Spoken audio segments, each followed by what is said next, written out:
Sebelum menonton, jangan lupa like, subscribe, dan tekan tombol lonceng. Selamat menyaksikan. Halo sahabat Eljon, kembali lagi di Eljon Medical Forum, masih bersama saya Cynthia, dan kita akan masih membahas soal Parkinson ya, yang tadi berkaitan dengan saraf. Masih bersama narasumber kita, Dr. Petra Wahyu Hai, Pramono, dokter spesialis bedah saraf.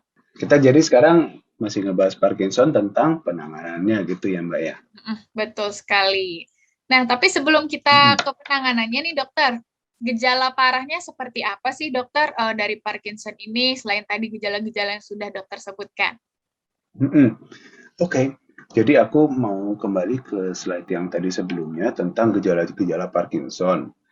Perlu diingat ya sama teman-teman bahwa Parkinson ini penyakit yang sangat serius karena dia adalah penyakit yang berkembang terus dan tidak mungkin disembuhkan.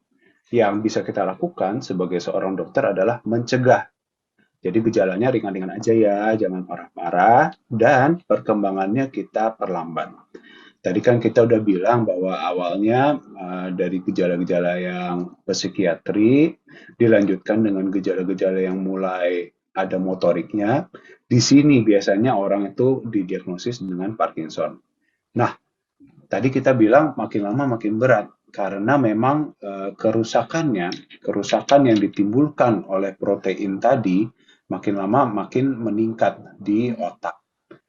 Jadi yang gejala-gejalanya tadi awalnya berasal dari motorik itu akan bertambah berat.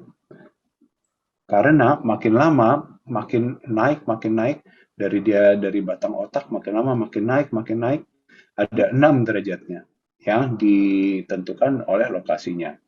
Begitu dia sampai ke sini, ke yang ungu, ke pons, ini biasanya sudah mulai ada gejala-gejala motoriknya. Makin lama makin naik sampai ke otak besar, neokortex, ini akan terjadi gejala-gejala seperti lupa, pikun, susah bangun, dan lain-lainnya. Jadi memang sungguh suatu penyakit yang rada menyeramkan karena makin lama dia semakin meningkat. Hmm. Nah, Oke.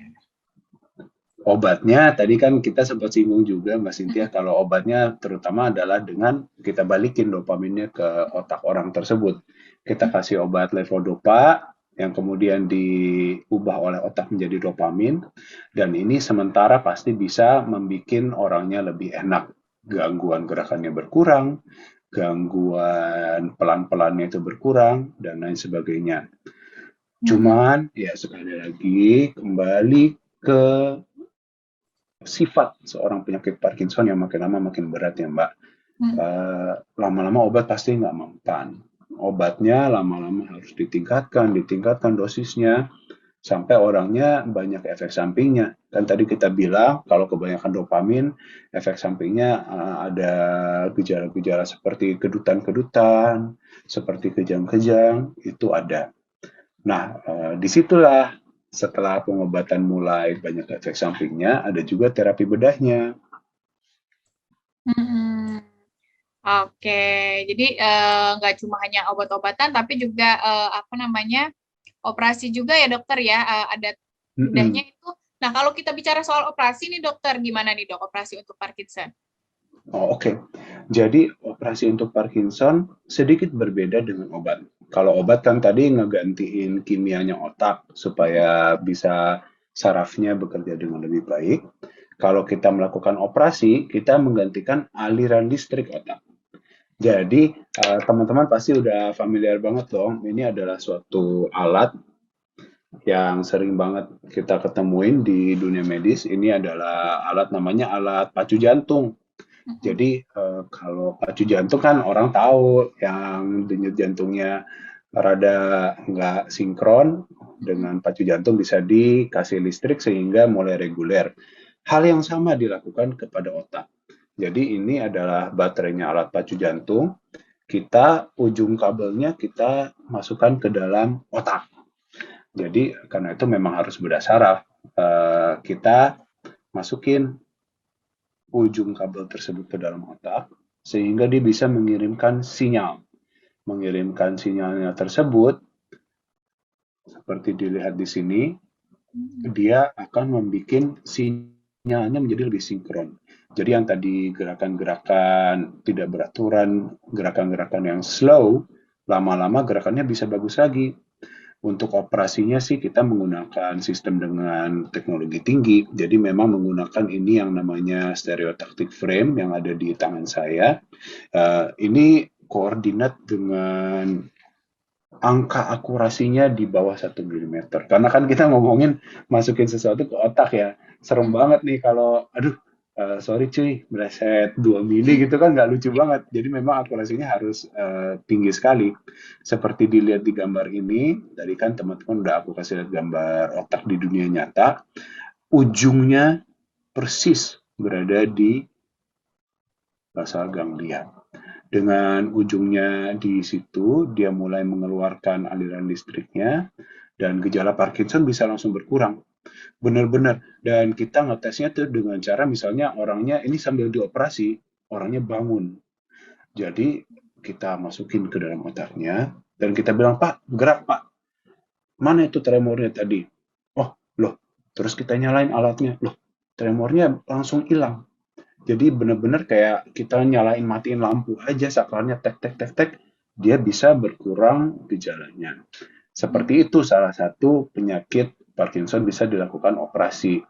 Cara kedua dan kurang populer sebenarnya kita bisa memasukkan juga dengan stereotaktik ini, tapi bukan dikasih aliran listrik, tapi di sininya dibakar, dirusak Hmm. sehingga yang tadi aliran listriknya kurang bagus akhirnya menjadi sedikit lebih bagus.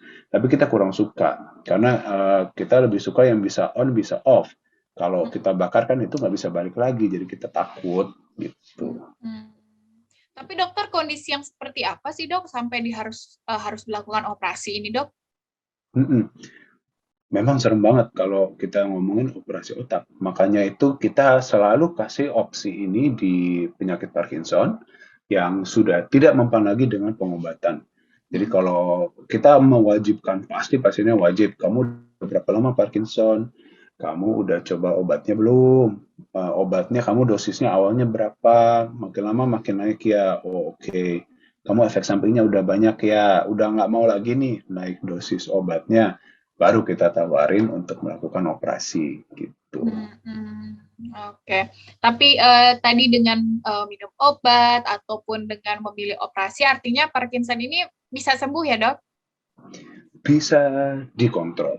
Kalau sembuh ya susah, kan ini memang otaknya sudah ada kelainan, nggak bisa balik seperti sebelumnya, nggak Betul. bisa diketok magic, tapi bisa kita kontrol, dan dengan kontrol tuh maksudnya kita bisa memperpanjang waktu orang dengan Parkinson tersebut bisa happy dengan keluarganya.